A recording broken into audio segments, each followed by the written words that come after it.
kwa habari za uhakika, kijamii, michezo, burudani na mikasa mbalimbali. Wasafiri wote ambao mnasafiri kwenye maeneo haya, wala msihofu, na wala wasafirishaji msihofu. Tutaendelea kuimarisha hapa, mabasi yapite usiku na mchana.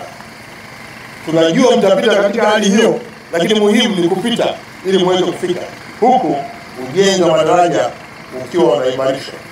Kwa hiyo nitoe faraja kwa wenyeji, nitoe faraja kwa abiria, nitoe faraja kwa wasafirishaji kwamba hakuna shughuli itasimama wakati serikali yetu ipo na inafuatilia mwenendo wa njia hii na hali ya hewa kama ambavyo nimeeleza.